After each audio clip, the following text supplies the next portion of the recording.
दिगंबराय देवादिदेवाय नमो जिनाय।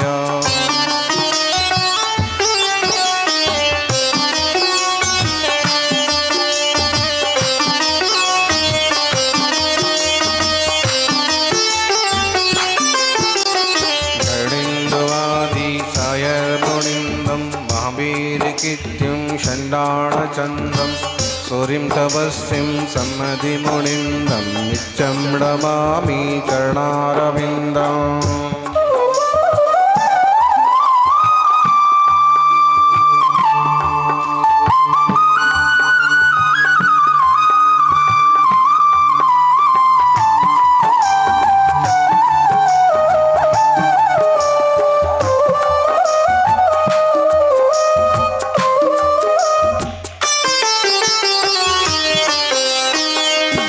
आदिम तीर्थेश्वर आदि विधाता देवाधिदेव महादेव ऋषभदेव भगवान की, जोर से मुनि सुब्रत भगवान की, और जोर से वर्तमान जन शासन वर्धमान महावीर भगवान की, आचार्य श्री आदि सागर महावीर कीर्ति विमल सागर महाराज की, तपस्वी सम्राट गुरुवराज श्री सन्मति सागर जी महाराज की। बोलिए परम पूज्य चतुर्थ पट्टाधीश वात्सल्य शिरोमणि राष्ट्र गुरुवाचार्य भगवान श्री सुनील सागर जी गुरुदेव की जयकारा गुरुदेव का। समस्त आचार्य संघ की जय। होके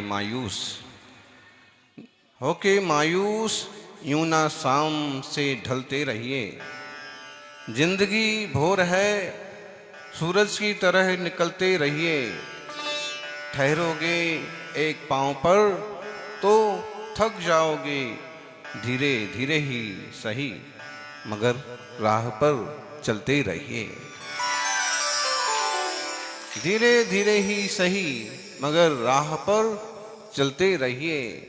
चलते रहेंगे तो कुछ ना कुछ उपलब्ध होगा, कोशिश करते रहेंगे तो कुछ ना कुछ जरूर पाएंगे।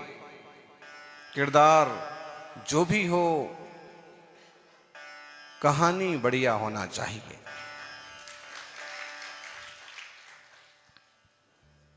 जो भी रोल है आपका, उस रोल को इस ढंग से पेश करो कि मॉडल बन जाओ।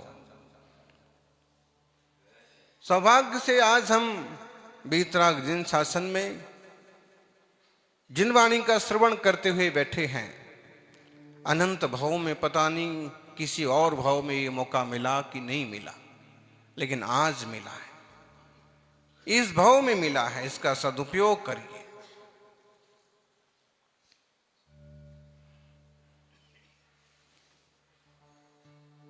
जो हम सोचते हैं अक्सर वो नहीं होता।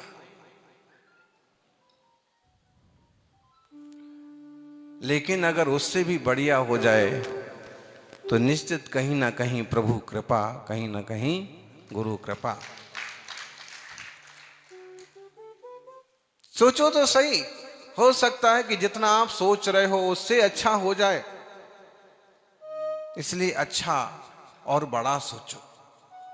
सबसे बड़ा सोचना है जैसे प्रभु हैं वैसे मैं हो जाऊं, जैसे परम पवित्र भगवान हैं वैसे मैं हो जाऊं, जैसे परमानंद सच्चिदानंद घन प्रभु हैं वैसे मैं हो जाऊं। और इस तरह से सोचेंगे तो शायद इतना बड़ा सोचने से कभी इतना बड़ा भी हो जाएंगे।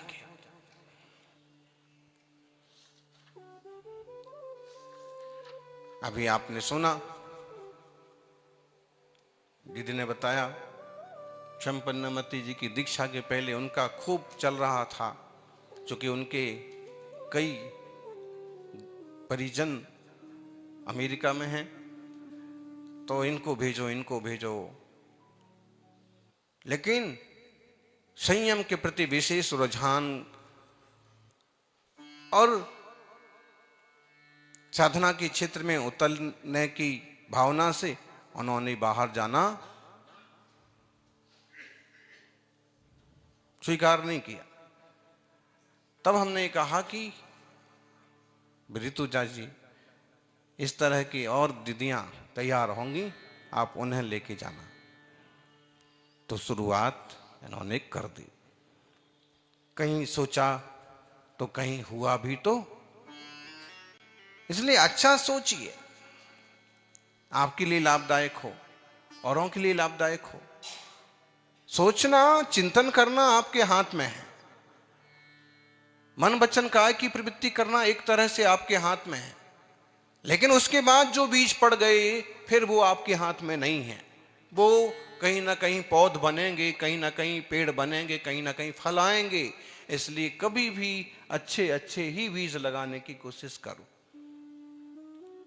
राग के बीज लगा दिए तो वो भी उगाएंगे, बैर के बीज लगा दिए तो वो भी उगाएंगे, और मैत्री के बीज लगा दिए, वात्सल्य के बीज लगा दिए तो हमारे जाने के बाद भी याद आएंगे।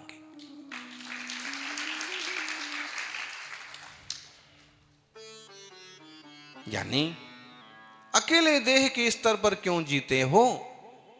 देह के भीतर भी तो कुछ है, देह के ऊपर भी तो कुछ है, देह से भिन्न भी तो कुछ है। वो है आत्मा, वो है चेतना। आचार्य देव पूज्यपाद कहते हैं, आत्मान मंतरे दृष्ट्वा दृष्ट्वा देहादिकं बहि तयोरंतर विज्ञानात् दभ्यासादच्युतो भवेत्। 79 समाधि तंत्र। गुरु कहते हैं, आत्मान मंत्रे दृष्ट्वा, अपने भीतर में अपने आत्मा को देखो। आंखें बंद करो, डोले मिटून घ्या, नंतर स्वतःला बघा। अपने आप को देखो। एक दिन आप सुन रहे थे ना गीत,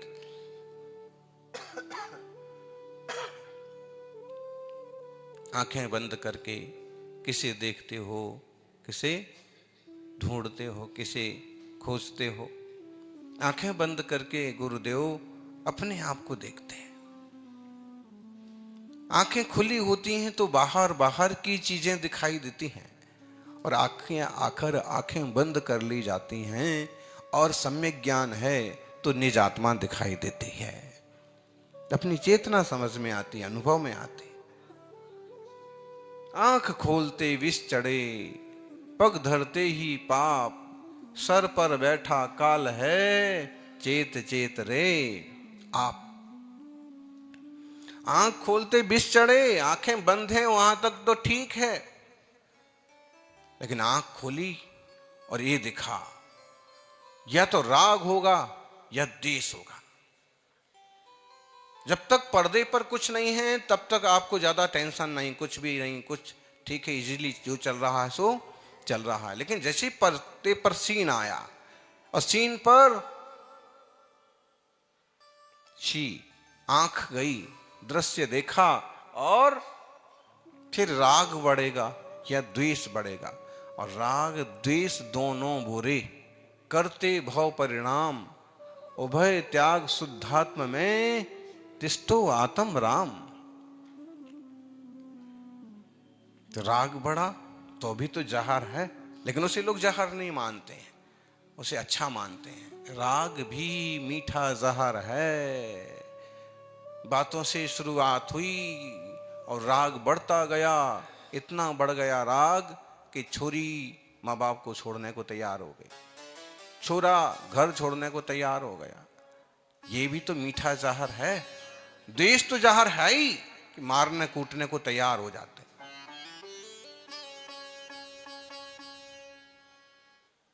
तो बाहर जब देखते हैं इन चर्म चक्षुओं से तो चित्त कहीं ना कहीं उलझ पड़ता है।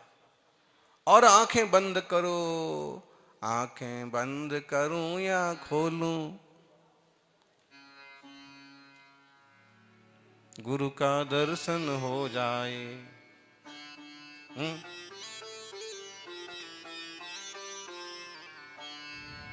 या तो ऐसी धारणा बन जाए कि आंखें खुली हों कि बंद हों फिर भी अपने में मगन। मुनिराज की आंखें खुली हैं, आप पर नजर पड़ गई, फिर भी कोई ऐसा विकार, कोई राग का परिणाम, कोई बहुत द्वेष का परिणाम, ऐसा कुछ नहीं। ज्ञाता दृष्टा स्वभाव वाले हैं, वो जानते हैं कि इसका इस तरह का परिणाम होना इस काल की इसकी योग्यता है। इस वक्त अगर ये मुझे गाली भी दे रहा है तो इसका व्यक्ति का, इस जीव का, इस द्रव्य का, इस समय का ऐसा परिणमन है। इस पर आक्रोश वगैरह करना ये बुद्धिमानी नहीं है। ये तो कसायों का सताया हुआ है, इस पर तो तरस खाओ। कोई व्यक्ति अगर ज्ञानी के विरोध में खड़ा है, सताने को खड़ा है, नीचा दिखाने को खड़ा है, तो ज्ञानी की सोच कैसी होगी? ये खुद अपने कसायों का, विकारों का सताया हुआ है। ये खुद इतना आंदोलित है कि इसे चैन नहीं है। ये किसी ना किसी को नीचा दिखाना चाहता है, अपमान करना चाहता है, ख्याति को मिटा देना चाहता है, यश में अयश लगा देना चाहता है। ये खुद ही अपने भावों से परेशान है, इसे और कुछ परेशान करने की जरूरत नहीं है। इस पर तरस खाओ, इस जीव के परिणाम मिट जाएं और सहज शांत आनंदमय परिणाम हो जाए। ये भी स्वतत्व को जाने और एकदम सहज आनंदमय जीवन जिए, ऐसी ज्ञानी की दृष्टि होती है। बोले महाराज जी, जब आपको कोई गाली दे, आपका कोई विरोध करे, तो आप क्या सोचते हो? और बाबाओं की तरह है आप श्राप देते हो? नहीं, दिगंबर तपस्वी तो भेद विज्ञानी पुरुष होते हैं, और वो इस तरह का नहीं सोचते हैं कि तेरा ऐसा हो जाएगा, घर बर्बाद हो जाएगा, दुकान बर्बाद हो जाएगी। अरे ऑलरेडी पहले ही से बर्बाद है वो। पैसा रुपया भी खूब हो तो भी अपने गिरे हुए परिणाम से खुद परेशान है। बोलो, जब कोई व्यक्ति गुस्सा कर रहा है, आक्रोश कर रहा है, किसी को नीचा दिखाने की योजना बना रहा है, विरोध के लिए तैयारियां कर रहा है, तो आनंदित है क्या वो? सुखी है क्या वो? ऑलरेडी परेशान है। तुमको और क्यों उसको, मतलब तुम तो समझदार हो। आप लोगों के लिए कह रहे कि आप तो समझदार हैं, कोई अगर कुछ उल्टा सुल्टा भी करे तो उसे ज्यादा माथे पर मत लो, कोई बात नहीं। अभी उसका ऐसे ही भाव चल रहा है। भाव बाजार के भी भाव होते हैं, कभी कम होते हैं, कभी ज्यादा होते हैं, कभी सस्ते होते हैं, कभी वही टमाटर एप्पल के सर पर बैठ जाता है, और कभी यूं सड़क पर गाड़ियां भर भर के फेंका जाता है।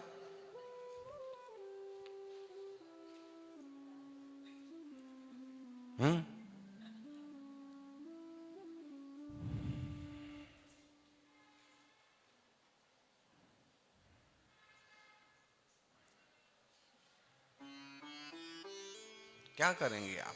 परिणमन है वस्तु का। इसलिए ज्ञानी क्या करते हैं? आत्मान मंत्रे दृष्टवा, अपने अंतर में निज भगवान आत्मा को देख के, निज भगवान आत्मा, ये शब्द कुछ लोगों को अच्छा नहीं लगता है। वो कहते हैं महाराज सादा आत्मा को भगवान आत्मा क्यों कहते हो? अरे भाई, यही आत्मा तो भगवान होता है। शक्ति तो छुपी हुई है।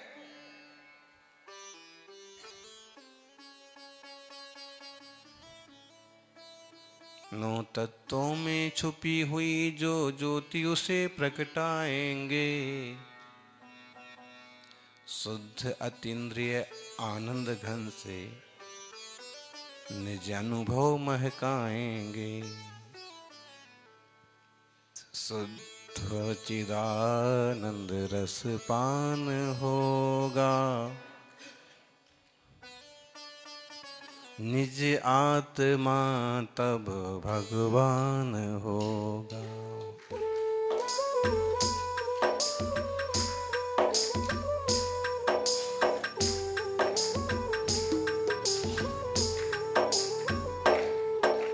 आत्मा, निज आत्मा भी भगवान कब होगा? जब इस तरह की प्रवृत्ति करेंगे तो। भाई जिन धर्म तो, जिनवाणी का मार्ग तो भगवान बनने का मार्ग है। पहले भगवान की पूजा करो, अभिषेक करो, उनसे जुड़ जाओ, उनसे परिचय ले लो, उनकी कंपनी का हर डाटा, हर खाता समझ लो। अब भी तुम अगर भिखारी बने रहो तो ये तुम्हारी गलती। क्या समझे ज्ञानी? सेठ जी से जुड़ जाओ और सेठ जी का हर मामला समझ लो, और जिंदगी भर फिर भी तुम मुनि में ही बने रहो, गेट कीपर ही बने रहो, तो ये गलती किसकी? तुम्हारी। तुमने क्यों नहीं हिम्मत की कि इस तरह का बढ़िया सा कदम उठा के योजनाबद्ध तरीके से तुम भी सेठ जी बन जाओ? सेठ जी तो कह ही रहे हैं कि भाई बहुत हो गया नौकरी करते करते, अब तो सेठ बन जा। नहीं साहब, हम तो सेवाई में अच्छे हैं। भगवान तो कह रहे हैं कि बहुत हो गया, भक्ति पूजा कर लिया, तब तो समझ लिया, अब तो आगे बढ़। आत्मान मंत्रे दृष्ट्वा दृष्ट्वा देहादिकम बही तयोरंतर विज्ञानादभ्यासा दच्चितो भवेत। बार बार ऐसा निज आत्म तत्व का अभ्यास करता करता वह स्वभाव में इतना अच्युत हो जाता है, इतना तल्लीन हो जाता है कि बाहर से बिजलियां गिरती रहें, तूफान चलते रहें, शरीर छिन्न भिन्न हो जाए, तो भी चेतना डिगती नहीं। आप चित्र देखते हैं, मुनिराज का उपसर्ग हो रहा है, गले में सर्प पड़ा हुआ है, फिर भी मुनिराज की मुद्रा एकदम शांत है। ये कौन से ज्ञान के बल पर है?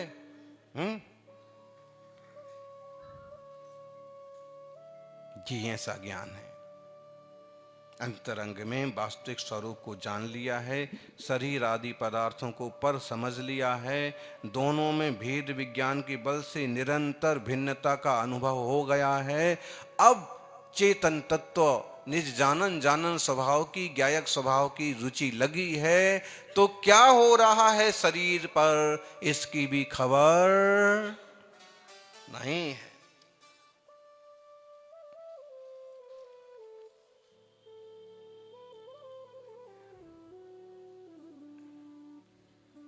ध्यान में आ रहा? आप कहोगे महाराज जी हम श्रावक क्या करें? श्रावक भी वो सुदर्शन मुनिराज का उदाहरण आता है। पाटलिपुत्र पटना कमलदह जी से मोक्ष पधारे, वो श्रावक अवस्था में नगर सेठ होने के बाद भी हर अष्टमी चतुर्दशी को शमशान घाट में निर्वस्त्र होकर के ध्यान करते थे। देह से भिन्न आत्मा का, और उसमें भी उन पर उपसर्ग हुए, वो नहीं डिगे। मतलब है एक श्रावक भी इतना तत्व का अभ्यासी हो सकता है, इतना निर्णय हो सकता है पक्का कि वह किसी भी परिस्थिति से मार्ग से नहीं डिगे। और जिसको ऐसे तत्व का निर्णय होता है उसे सम्यक दर्शन होता है। सम्यक दर्शन होता है तो सहज वात्सल्य उसके हृदय में होता है। उपगूहन, स्थितिकरण अंग, प्रभावना अंग, प्रैक्टिकली जीवन में उसकी वृत्तियां भी होती जरूर हैं, लेकिन आत्मनिष्ठ होने की उसकी वृत्तियां एक अद्भुत होती हैं। आज आप देख लो, साधर्मियों की निंदा करने वाले भी मिल जाएंगे, टांग खींचने वाले भी मिल जाएंगे। ये वे लोग हैं जिनने धर्म समझा ही नहीं है, जो केवल अहंकार के लेवल पर, केवल पद प्रतिष्ठा के लेवल पर जी रहे हैं, केवल कहीं अधिकार बनाए रखना चाहते हैं, अपने को फोकस करना चाहते हैं, केवल आई एम फर्स्ट। इस तरह से जिनकी वृत्तियां हैं, वे लोग वात्सल्य वात्सल्य कुछ नहीं समझते, धर्म और सधर्म कुछ नहीं समझते। उन्हें तो सिर्फ अपना चमकाना है। अब ऐसा चमका, किसे चमका रहे भाई? कौन चमकेगा? फोटो किसकी खींचेगी? जिसकी चमक हमारे किसी काम की नहीं, उसको चमकाने से क्या फायदा? आत्मा को चमका लो, हमेशा के लिए चमक जाओगे।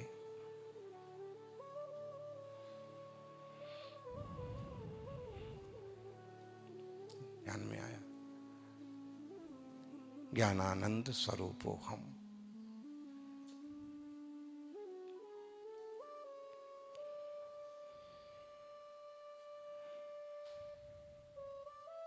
ऐसा अद्भुत अनुभव, अद्भुत स्वभाव, अद्भुत शांति हमारा जीवन है। सौभाग्यशालियों, आत्मा को अंदर देखो, देह को बाहर देखो और फिर अभ्यास कर करके इसमें ही ऐसे अच्युत हो जाओ कि चलायमान होने की जरूरत नहीं। फिर जैसा हमारा आत्मा वैसा औरों का आत्मा बिल्कुल ध्यान में आता है। फिर कोई हीन कोई अधिक मालूम नहीं पड़ता है। फिर तो सब के प्रति समता का भाव बढ़ता जाता है।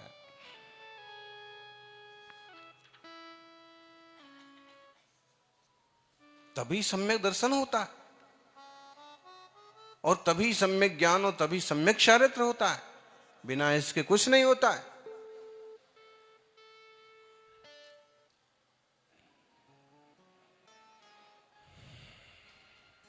आत्म तत्व की जमीन पर रत्नत्रय के फूल खिलते हैं।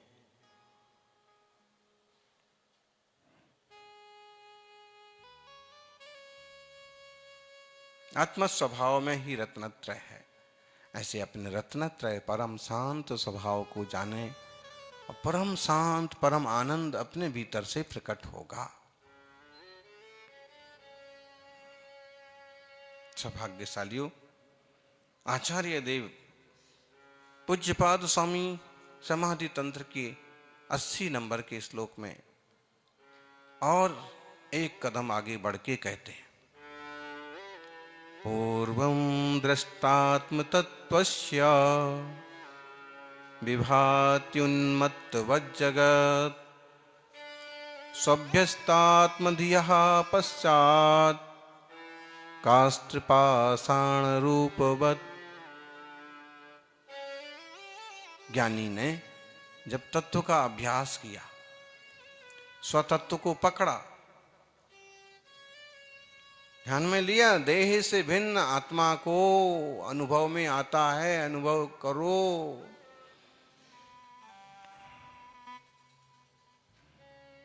पूर्व दृष्टात्म तत्वस्य, जिसने आत्म तत्व को अच्छी तरह से देख लिया है, ऐसा ज्ञानी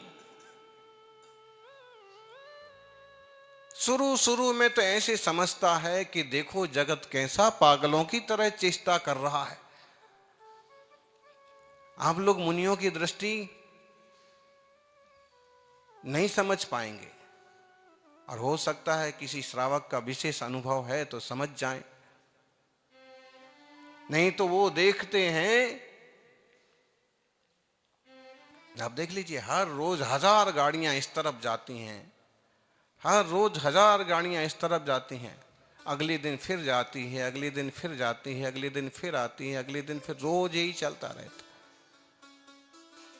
ये भागम भाग किस चीज के लिए हो रही है?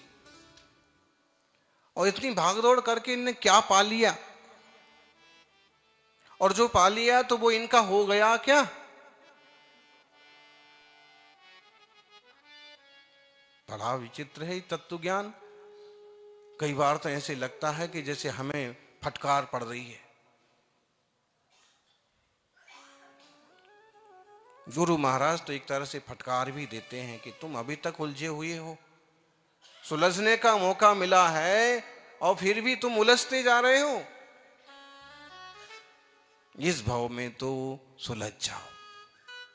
ना काहू से दोस्ती, ना काहू से। ज्ञानी खड़ा बाजार में सबकी मांगे खैर, ना काहू से दोस्ती।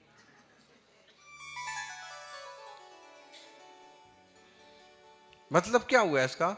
संभाव। ये अभ्यास सबको करना चाहिए, होता भी है थोड़ा थोड़ा। पूर्व दृष्टात्म तत्वस्य विभाति उन्मत्तवत् जगत, जिसने पहले पहले अभ्यास चालू किया है और जिनका चित्त अपने में रमने लगा है, जिन्हें अपना अनुभव होने लगा है, वो इस जगत को, चलते फिरते भागते दौड़ते जगत को देख करके पागल के समान समझते हैं। कैसे लोग हैं पागल के समान? ये क्या क्या कर रहे हैं, इतना सारा उठापटक कर रहे हैं, इतनी भाग दौड़ कर रहे हैं, इस तरह की प्रवृत्तियां कर रहे हैं, इससे इनको क्या उपलब्धि हो जाएगी, ऐसे लगता है। ज्ञानी को ऐसे लगता है कि सब फिजूल का काम कर रहे हैं। अच्छा, ज्ञानी को तो लगता ही है कि ये फिजूल का काम कर रहे हैं,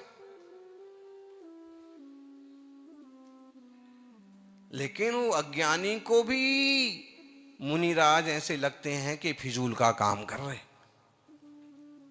अभी थाली भर के आहार दिखाया, थाली भर के मिठाई दिखाई, रसगुल्ले दिखाए और नमकीन दिखाए, काजू किशमिश दिखाए, और उनने सब देख देख करके देख तो लिए लेकिन एक भी नहीं खाए।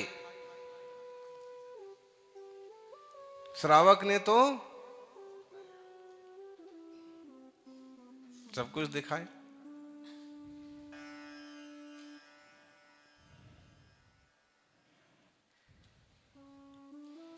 लेकिन उनने एक भी नहीं खाए। अब जो देखने वाला है वो बाहर से विचार करे महाराज जी का दिमाग खराब हो गया क्या? वो महाराज जी को भी अज्ञानी समझ रहा है। बताइए, इतनी बढ़िया बढ़िया चीजें छोड़ दी और इतने बढ़िया काले काले घने बाल और किस लॉन्च कर रहे, इनका दिमाग खराब हो गया है। हम तो अपनी खोपड़ी पर बाल उगाने के लिए हजारों खर्च कर दिए, बाल काले रखने के लिए क्या क्या नहीं किया, लेकिन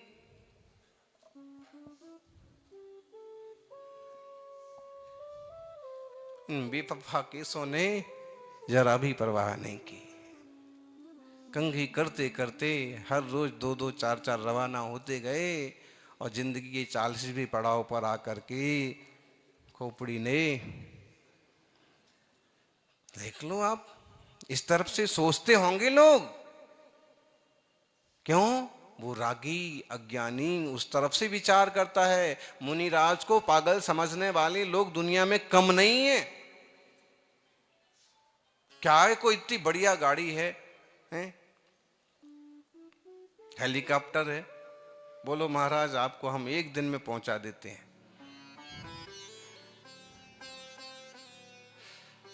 अशोक जी बोले एक दिन कहाँ यात्रा पर जा रहे थे, बोले किसी एकाध को महाराज जी भेज दो, जगह है हमारे हेलीकॉप्टर में। और अगर मुनिराज अपने मार्ग पर, दिगंबर मुनिराज कठोरता से अपने मार्ग पर नहीं लगे होते ना, तो अभी तक हेलीकॉप्टर की यात्रा भी हो चुकी होती। लेकिन उन्हें ईर्ष्या समिति का पालन करना है, उन्हें अपने सम्यक मार्ग पर चलते रहना है। तो कई बार तो कम समझदार श्रावक मुनिराज को कम समझदार समझते। बोले अभी हाल देखो, इनके पास चांदी के द्रव्य चढ़ा दिए और ये तो पीछे कमंडल उठाए और रवाना हो गए। क्या चढ़ाया उसकी तरफ देखा भी नहीं। ये कम से कम 10,000 रुपए का तो माल होगा। हाँ, लगाते हिसाब लगाते, हमारे हाथ लग जाता तो मजा आ जाता। तो जिनने पर पदार्थों को पर समझ करके स्वा को भिन्न कर लिया है और स्वा का ही अनुभव करते हैं, उन मुनिराजों की प्रवृत्तियां आम संसारियों से भिन्न होती हैं। पैदल चल रहे हैं, अब बोले 10-10 गाड़ियां, 10 क्या कितनी भी गाड़ियां,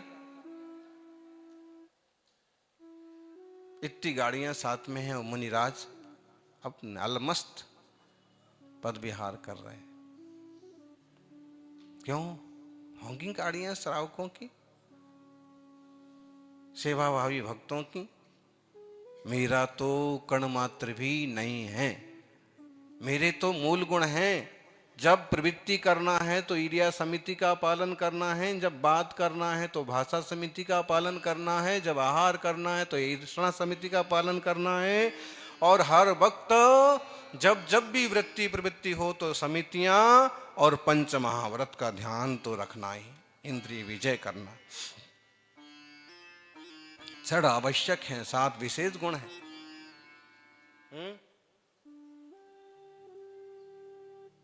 हेलीकॉप्टर से जाना है आपको, बोल रहे हो?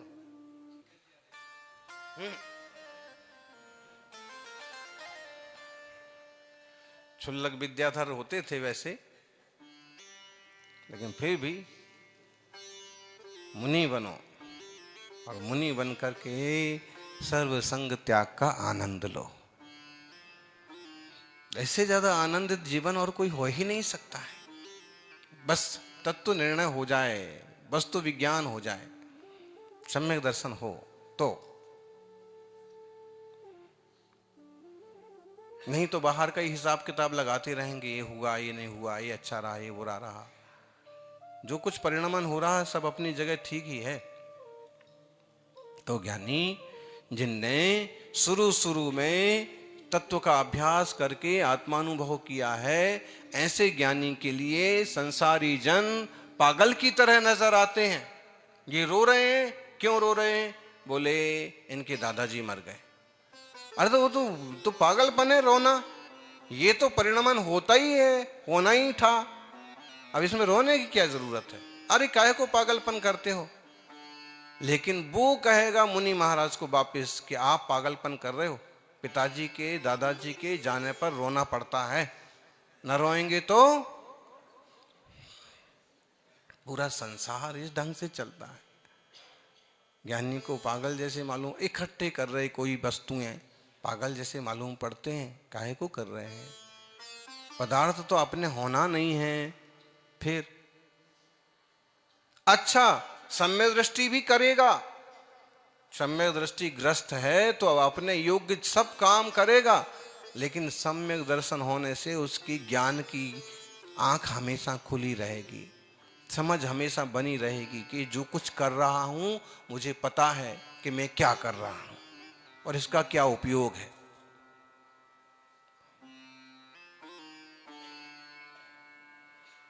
सम्यक दृष्टि जीवड़ा करे कुटुंब प्रतिपाल, भीतर से ऐसो रहे ज्यों धाय पिलावे बाल। धाय मां हुआ करती थी ना बच्चे के लिए, एक और मां, एक और समझदार किसी को साथ रख लेते थे कि मां के अलावा बच्चे की जिम्मेदारी इसकी, धाय मां। और वो धाय में बच्चा इतना घुल मिल जाता है कि उसका दूध भी पीता है, उसकी गोद में भी खेलता है, सब कुछ करता है, लेकिन धाय को पता है कि बच्चा किसका है। ऐसे ही सम्यक दृष्टि जीव गृहस्थी के काम करता है, प्रवृत्ति करता है, परिवार चलाता है, व्यापार चलाता है, सब कुछ करता है, लेकिन पता है कि किस द्रव्य का परिणमन किस द्रव्य में हो रहा है। प्रत्येक द्रव्य का परिणमन अपने आप में हो रहा है। मैं तो केवल निमित्त नैमित्तिक संबंध वाला हूं या केवल योग और उपयोग को करने वाला हूं। क्या कर सकते हैं आप वस्तु में? ये भैया ये बहुत आध्यात्मिक चर्चा चल रही है, वस्तु में आप क्या कर सकते हैं? वस्तु जैसी है वैसी है, उसका परिणमन में आप अपने योग और उपयोग के कर्ता होते हैं। योग मतलब मन वचन काया की प्रवृत्तियां, और उपयोग मतलब ज्ञान, ज्ञान दर्शन स्वभाव। तो संसारी जन ज्ञानी को उन्मत्त की तरह भासित होते हैं, और वही ज्ञानी जब बार बार के अभ्यास से निर्णय कर लेता है और अच्छा अपने में दृढ़ हो जाता है, तो फिर उसे संसार की चीजें ठूंठ के समान नजर आती हैं।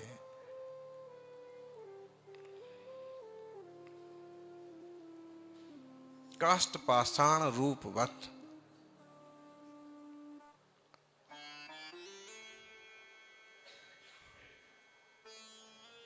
महाराज जी के प्रति आपकी बहुत श्रद्धा है, बहुत वात्सल्य है, स्नेह है। तो ये देह के प्रति है कि चेतना के प्रति है?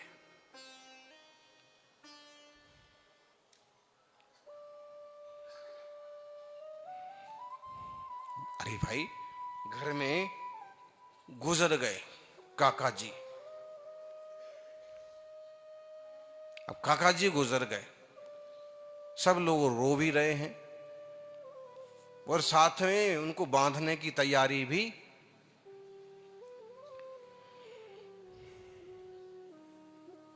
ले जाने की तैयारी भी कर रहे हैं।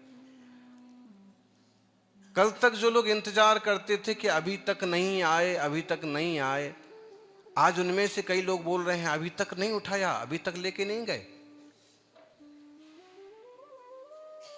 तैयारी करते करते लोग पूछने लगते हैं कि भाई और कितना टाइम है, और कितनी देर लगेगी। रोए भी जा रहे हैं और पूछे भी जा रहे हैं। पागलपन नहीं है तो क्या है?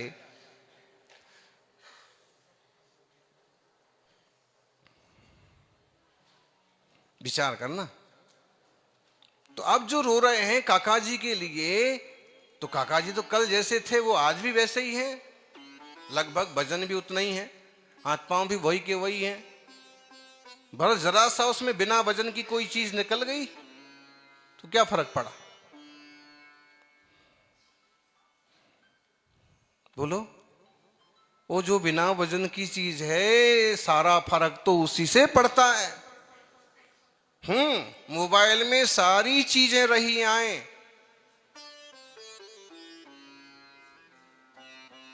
फिर सिर्फ एक चीज ना हो, क्या? सिम नहीं, नेटवर्क। नेटवर्क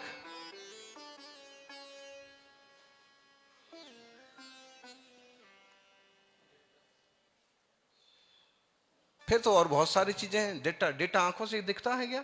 नहीं दिखता है, ये ठीक रहेगा। नेटवर्क या डाटा जो होता है, अगर वो ना हो, आंखों से नहीं दिख रहा है लेकिन वो है नहीं,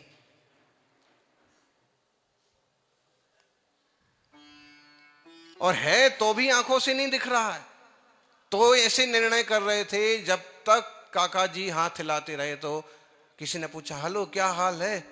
भाई अभी तो उनका हाथ हिल रहा है।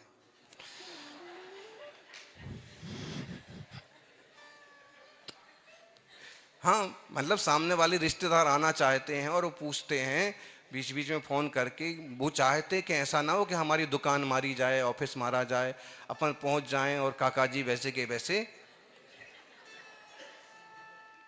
बहुत विचित्र है संसार का हाल। कभी चिंतन करिए, आपके ऊपर भी घट सकता है, सबके ऊपर घटना एक दिन तो।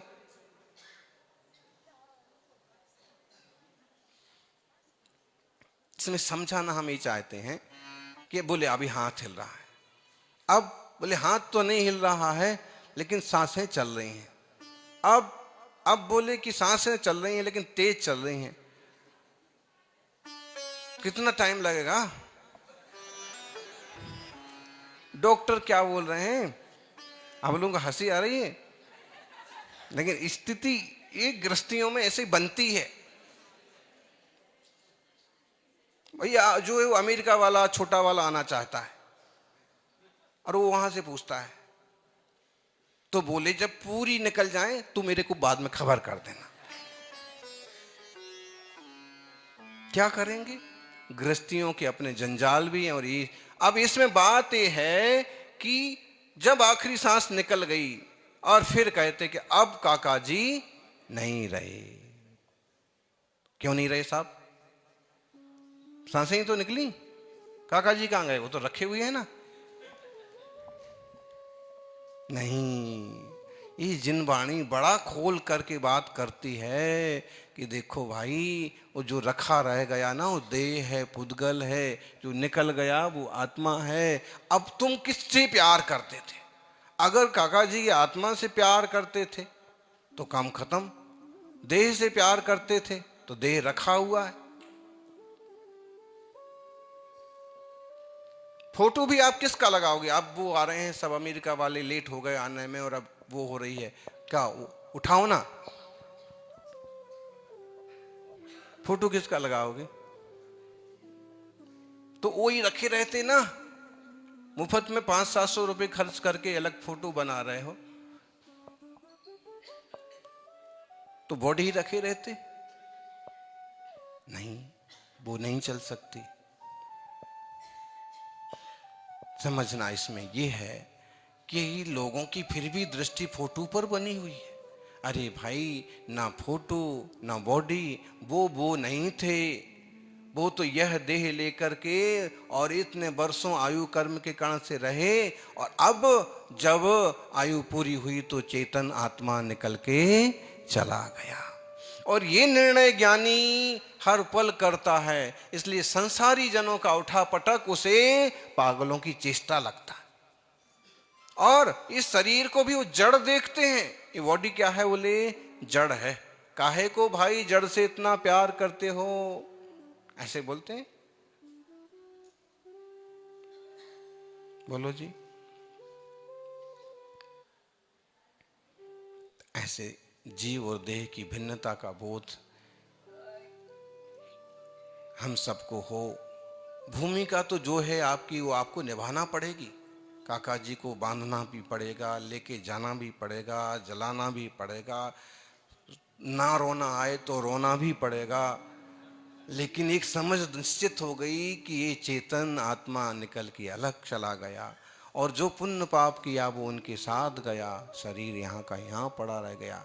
जीते जी मैं भी निर्णय कर लूँ कि जिंदगी में किसी तरह के झंझट में पड़े बिना जो जरूरी काम है वो करूँ, और बाकी उत्तम समाधि साध करके भव पार करूँ। जय बोलिए 24 तीर्थंकर भगवान की। बोले आचार्य भगवान श्री सुनील सागर जी गुरुदेव की।